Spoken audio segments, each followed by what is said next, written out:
Red టీవీలో మీ వ్యాపార ప్రకటనల కోసం ఈ నంబర్ ని సంప్రదించండి 6281747728.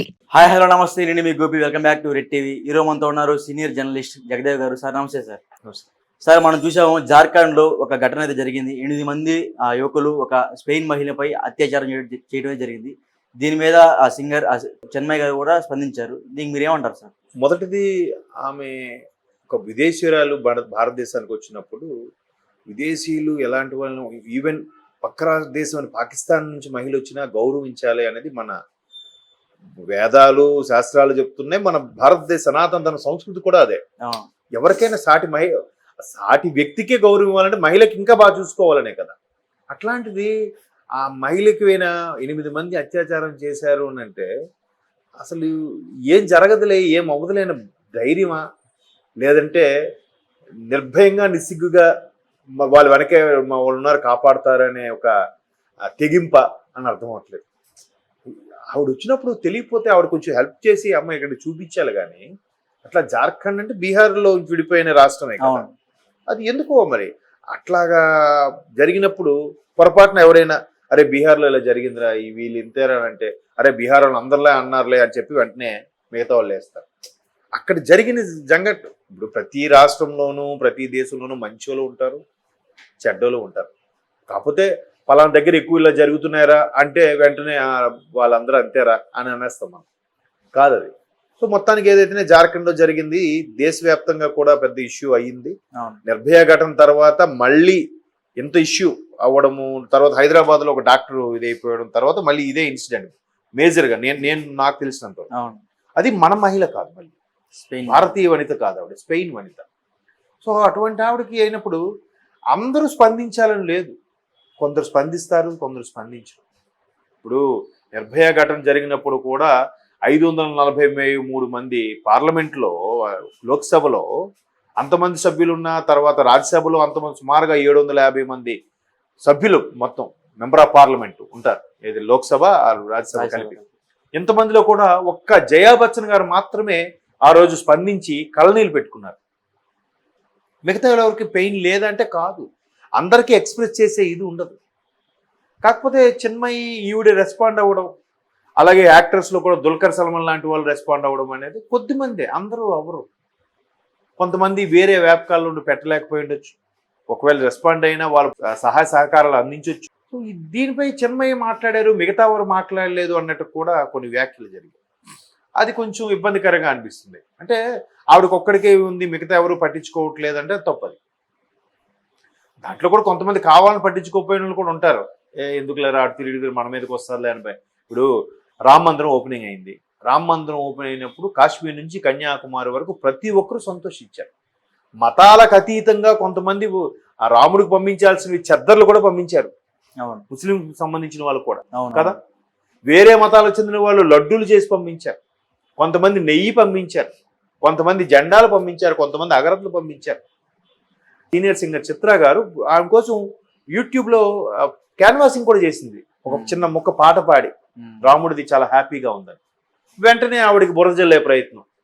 ఆవిడ అంటే హిందూ మతం చెందిన ఆవిడ, మిగతా వాళ్ళు కాదా, ఆవిడ ఎందుకు పాడాలి అని అప్పుడే సోషల్ మీడియాలో నెటిజన్స్ ఒక వర్గం, అంటే వాళ్ళకి ఏంటంటే కాన్సెప్ట్, ఒక వర్గం గుడ్ ఆర్ బ్యాడ్, నేను హైప్ అయిపోవాలి, హైలైట్ అయిపోవాలి, సబ్స్క్రైబ్ నేను చేసుకోవాలి, వ్యూవర్షిప్ ఎక్కువ వచ్చేయాలి, ఎక్కువ మంది నా ఫాలోవర్స్ కావాలి, ఇది ఒక్కటే బ్లైండ్.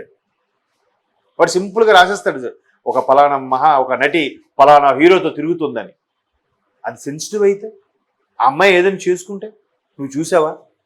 ఇప్పుడు ఎట్లా ఉంటుందంటే, ఇక్కడ టీవీలో ఒక ప్రోగ్రాం చూసా, ఒక నీడ చూస్తే ఇద్దరు ముద్దు పెట్టుకున్నట్టుంటారు. నిజం.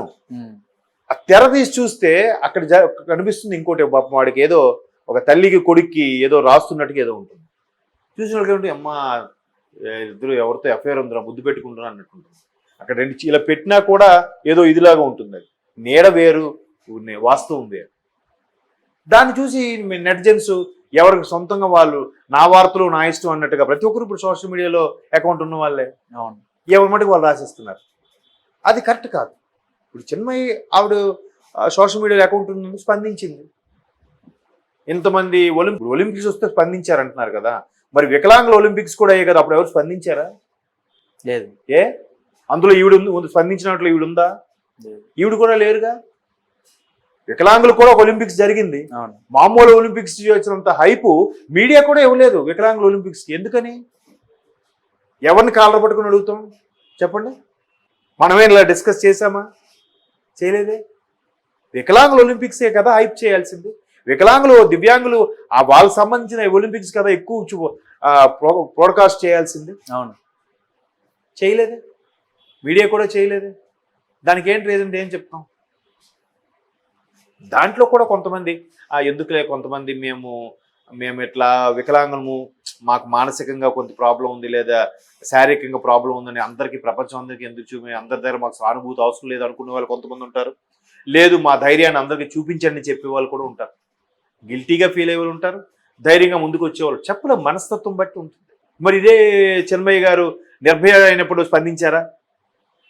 సోషల్ మీడియాలో అకౌంట్లు ఏమైనా ఉంటే పెట్టొచ్చుగా. అప్పుడు సోషల్ మీడియా అకౌంట్ లేకపోతే రోడ్డు మీదకి వచ్చి ధర్నా చేయొచ్చుగా. ఇక్కడ మన ఓఆర్ఆర్ మీద ఒక డాక్టర్కి చేసేసరికి మరో నిర్భయ ఘటన, ఏదో ఒక ఇద్దరు లారీ క్లీనరు, లారీ డ్రైవర్ ఎవరు ఇద్దరు కదా. మరి ఏమైంది?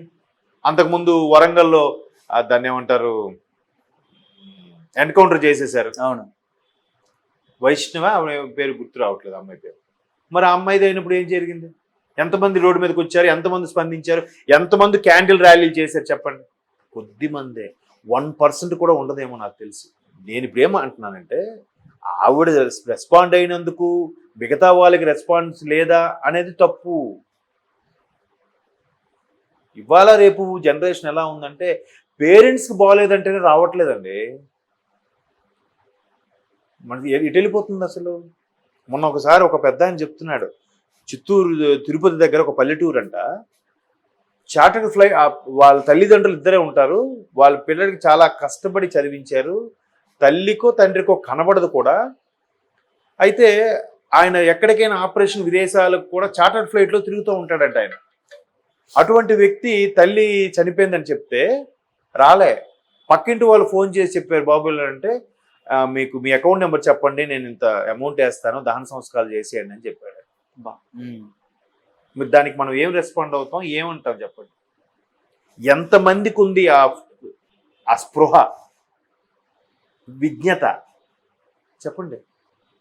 చాలామంది పేరెంట్స్ కూడా ఎట్లా తయారయ్యారంటే, మావాడు ఇక్కడికి వెళ్ళాడండి, ఈ కారు తీసుకున్నాడట, పక్కన దిగాడు, ఆ రిటైర్డ్ పెన్షనర్స్ ఉంటారు కదా, ఆ మీటింగ్ లో కూర్చొని గొప్ప చూపించుకుంటుంటాడు.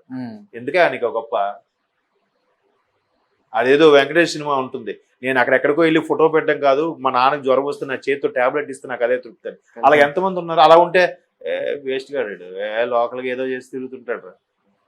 ఏది కరెక్ట్? దీవు మంచిగా ఉన్నారు, అది మంచిగా ఉన్నారు, ఎవరి వెర్షన్ వాళ్ళకి రైట్. ఆ తండ్రికి అలాగ డాబుగా బిల్డప్గా కనపడమే గొప్ప అనుకుంటున్నాడు. నాకు చూడకపోయినా పర్లేదు, నా కొడుకు అక్కడ హ్యాపీగా ఉంటే చాలు అనుకుంటే ఈ తండ్రి మనస్తత్వం. ఇంకో తండ్రి నాకు అవేం వద్దు, నేను చనిపోయే వరకు నా కొడుకు నా కళ్ళెదుటుంటే చాలు అనుకున్నాడు ఒక తండ్రి మనస్తత్వం. అంతే కదా. ఇవాళ చాలా మంది ఆడవాళ్ళ డ్రెస్సుల మీద కామెంట్ చేస్తున్నారు, దానికి మనం ఏమంటాం? ఒకడు అంటాడు స్వేచ్ఛ అంటాడు, ఒకడు అంటాడు ఫ్రీడమ్ అంటాడు, ఇంకోటి అంటాడు ఇంకెక్కడ ఉన్నారో జమాను మారిందిరా కాలం, తప్పేముందో డ్రెస్సులు వేసుకుంటా అంటాడు. ఇంకోటి అంటాడు మన సనాతన ధర్మం ఎటుపోతుంది, అసలు గాజులు వేసుకోవట్లేదు, బొట్టు పెట్టుకోవట్లేదు, ఆఖరికి చున్నీలు కూడా వేయడం మానేశారు. వాళ్ళ ఇష్టం అబ్బా, ఏది కరెక్ట్ అంటే ఏం చెప్తాం చెప్పండి? So coming to the point, ఈవిడ ఒలింపిక్స్కి రెస్పాండ్ అయిన వాళ్ళు దీనికి రెస్పాండ్ అవ్వలేదంటే, వికలాంగులు ఒలింపిక్స్ కూడా రెస్పాండ్ అవ్వలేదు కదా, కొన్ని మీరేమి రెస్పాండ్ అయ్యారా? అది చెప్పలేం. ఒకరిద్దరు రెస్పాండ్ అయ్యారు కాబట్టి నీ మిగతా వాళ్ళు ఎవరు రెస్పాండ్ అవ్వలేదు అన్నట్టు పెడితే